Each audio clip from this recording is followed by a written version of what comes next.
हम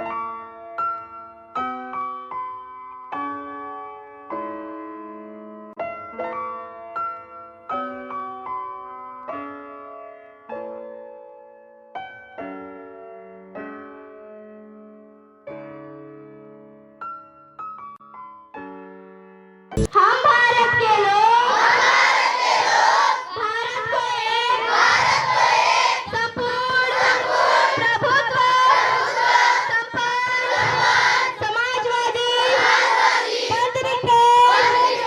गणतंत्रात्मक गणराज्य बनाने के लिए तथा उसके समस्त नागरिकों को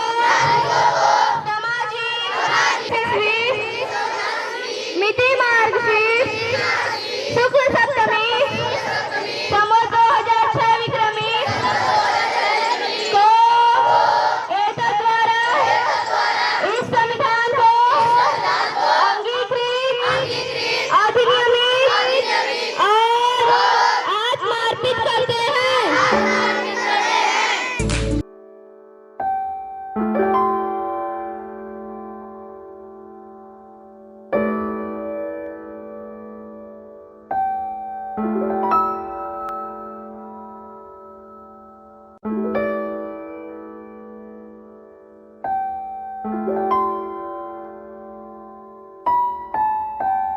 विभाजित किया और 3 पार्ट में किया और ये आगे चल के एक इलेक्ट्रॉन होता है, इलेक्ट्रॉन, दूसरा होता है प्रोटॉन और तीसरा होता है न्यूट्रॉन होता है।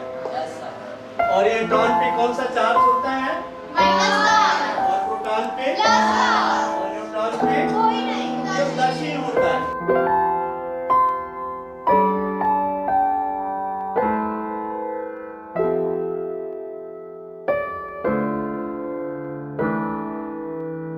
आज हम विकसित गांव के बारे में हम जानने जा रहे हैं। जिस प्रकार से शहरों को हम विकसित करते हैं उस प्रकार से विकसित का ये जो आपने मॉडल बनाया, आप सबने मिलकर बनाया है, तो किस प्रकार से कैसे आपने इसको किया है। आप देख सकते हैं कि ये जो आपका विकसित गांव है इसमें एक सुव्यवस्थित और सुनियोजित ढंग से कोई प्लान किया जाता है, कैसे कहाँ होगा, कैसे नाली होगी, कहाँ सड़क होगी। आप उसमें जो विकसित गाँव की कंसेप्ट है कि आप हॉस्पिटल देख रहे हैं, इसमें स्कूल देख रहे हैं, ठीक है, ये हमारा जनरल स्टोर है, लाइब्रेरी है, ये है ग्राम पंचायत है, इज्जत घर है, ये सारी चीज़ें और ये सब कुछ मिला करके और हम जो कूड़े और जो इस तरीके की जो वस्तुएं होती हैं कूड़े को हम कहाँ रखते हैं, एक नीला और हरा कचरा को रखने का एक स्थान है। तो ये सारी चीज़ें जब करेंगे तो आपका सुव्यवस्थित गाँव होगा। तो आ हो गया, अटल के अलावा और क्या लिखे? अकेला लिख देता हूँ। अकेला में कौन सा उपसर्ग है? अकेला में उपसर्ग है आ उपसर्ग है। अब देखिए मूल शब्द क्या था? बन सकता है आपका निडर, ठीक है, नी जमा डर, तो डर में कौन सा उपसर्ग आ गया? निडर आ गया। निडर के अलावा बन जाएगा आपका निकम्मा। जैसे के अलावा अगले उपसर्ग की बात करें तो आपका भर, तो भर से क्या आ जाएगा? भर से आ जाएगा भरपेट। अंदर कौन सा उपसर्ग है? भर है इसके अंदर, ठीक है, भरपेट हो गया, भरमार हो गया, इस तरीके से लिख सकते हो। अगला उपसर्ग आपका पुनः तो देख रहे हैं, ओके, अब आप देख सकते हैं हमारे 118 कितने एलिमेंट्स हैं? 118 है और आपको इनके बारे में ठीक से समझना है, ओके। मेंडलीव की पीरियोडिक टेबल कहलाती है और इसमें 118 एलिमेंट्स को आप देख सकते हैं, ठीक है।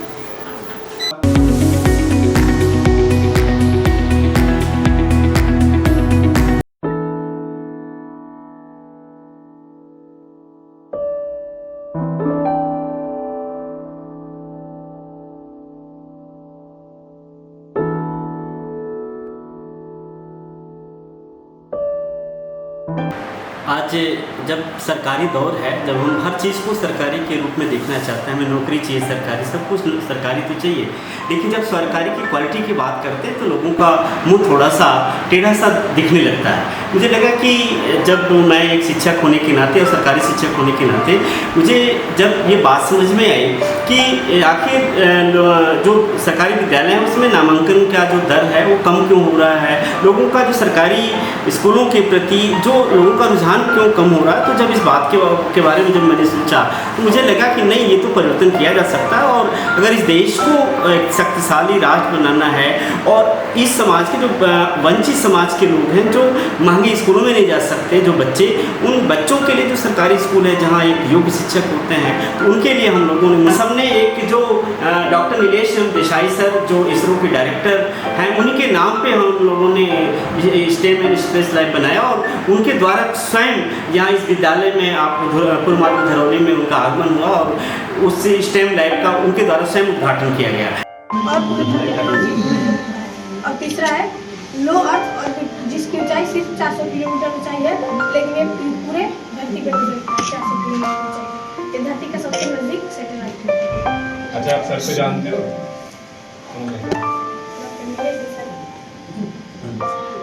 क्या है?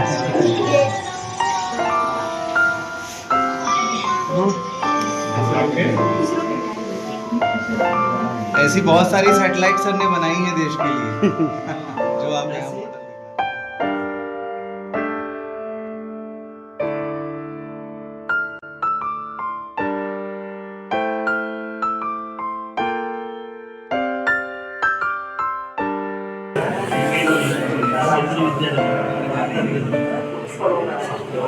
चीज़ें जो बच्चे एक झोपड़ी में रहने वाले बच्चे हैं, जिनके पास एक वक्त का सही से सब्जी तक क्या भी वो नहीं होता है, उनकी काफ़ी किताबें तो अलग की बात है। तो उनके लिए हमने इन बच्चों के सपने दिए, उन सपनों में उड़ान भरी और उड़ान भरने की दिशा में हमने इस विद्यालय में सबसे पहले तो इस भौतिक परिवेश को ठीक किया गया। भौतिक परिवेश के साथ साथ जितने भी अत्याधुनिक और एक बेहतर सुविधा युक्त विद्यालय बनाया जा सकता है, जिसमें ICT का भरपूर प्रयोग किया जाए, ICT लैब का, कंप्यूटर लैब का, वाईफाई का, डिजिटल लाइब्रेरी की और ऑफलाइन पुस्तकालय, डिजिटल लाइब्रेरी, ये सारी चीज़ें हमने देने का प्रयास किया। जिसमें सबसे बात की स्टेम और स्पेस लैब जो हम लोगों ने बनाया यहाँ, जिसमें ग्राम पंचायत का भी सहयोग था। सबने एक जो डॉक्टर नीलेश देसाई सर जो इसरो के डायरेक्टर हैं, उन्हीं के नाम पे हम लोगों ने स्टेम एंड स्पेस लैब बनाया और उनके द्वारा स्वयं यहाँ इस विद्यालय में आप पूर्व मार्ग धरौली में उनका आगमन हुआ और उस स्टेम लैब का उनके द्वारा स्वयं उद्घाटन किया गया। और बच्चों से खुद ब खुद इसरो के जो डायरेक्टर सर थे और जो चंद्रयान टीम के जो है दीपक सर थे, माननीय जिलाधिकारी महोदय, शेड्यूल महोदय और हम सबके जिला विशेषाधिकारी महोदय, ये सभी लोग यहाँ उपस्थित हो और उनकी उपस्थिति में बच्चों से इंटरेक्ट किया गया, बातचीत की गई। और साथ साथ बच्चे, इसका परिणाम हुआ कि जो हमारा जो भौतिक परिवेश है, हम लोगों ने कोशिश किया कि इसको और बेहतर बनाया जाए और इन बच्चों के सपनों को शानदार बनाया जाए। जो लोगों की सोच थी सरकारी के प्रति, उसको एक परिवर्तन देने का, एक बड़ा बदलाव लाने का प्रयास किया। उसमें जो धन था, सरकारी धन थोड़ा कम पड़ रहा था, तो मुझे लगा कि इसको अगर एग्जाम्पल के रूप में बनाना है और एक अच्छा विद्यालय जो होना चाहिए वो बनाना होगा, तो उसके लिए मुझे निश्चित रूप से सैलरी का मैक्सिमम हिस्सा मुझे इसमें लगाना पड़ा। और आप देख सकते हैं कि इस विद्यालय का जो भौतिक परिवेश है, एक हमारी जो तुलना एक जो क्वालिटीपूर्ण सरकारी विद्यालय के रूप में होनी चाहिए, आप देखने को मिल रहे हैं। जिसका परिणाम हुआ कि हमारे बच्चे जो राष्ट्रीय आय परीक्षा है, जो छात्रवृत्ति परीक्षा है, उसमें हर साल आ रहे हैं। ये दिन रात कैसे होता है, ये आपको इसे पता चल जाएगा। ये जो आपका मोमबत्ती रुकी है, ये सूर्य है एक तरह से सूर्य, ठीक है। और सूर्य का जब प्रकाश पड़ता है और जिस क्षेत्र पे पड़ता है, ये पृथ्वी के जिस क्षेत्र पे पड़ता है वो दिन होता है, उसके पीछे प्रतिबिंब बनता है, उसकी छाया बनती है। तो वो जो पीछे का जो प्रतिबिंब होगा वो रात होता है।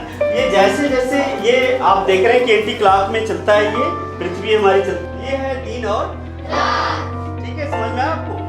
इसे आप जब देख लीजिए कि जहाँ भी सूर्य का प्रकाश है और उसी के आधार पे आप दिन और रात को आप स्पष्ट कर पाते हैं, ठीक है। और ये बैंक हमने टोटल डिजिटल किया है, कंप्यूटराइज कर दिया। बच्चे हमारे कंप्यूटर पे काम करते हैं, जो डाटा हमारी फीडिंग है वो कंप्यूटर के आधार पे करते हैं। और वो बच्चे हमारे 8वीं तक डेबिट, क्रेडिट, आय, व्यय, ब्याज और मुद्दल, ये सारी क्या चीज़ें होती हैं वो सब हम आज वो जान पाते हैं।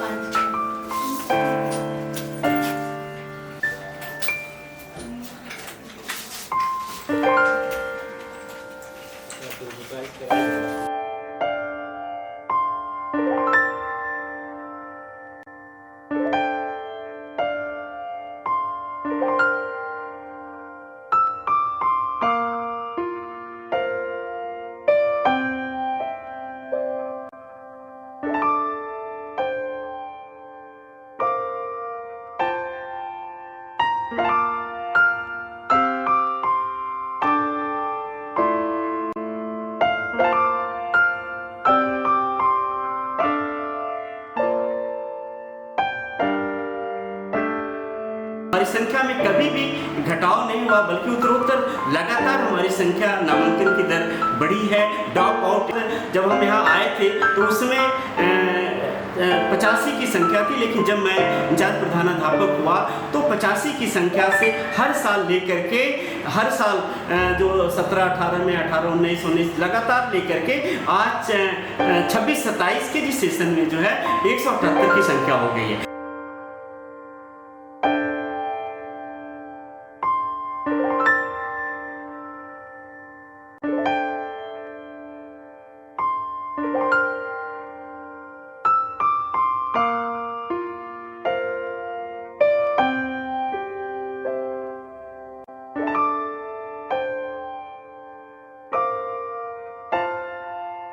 अच्छा स्कूल लगना चाहिए। इस बात को ध्यान में रखते हुए हम बच्चों के लिए जो टॉयलेट है, जो शौचालय की व्यवस्था है वो शानदार हमने रखा है, स्वच्छ रखा है। इंसिनेटर की व्यवस्था है, जो यूरिनल है वो हमने करने की कोशिश।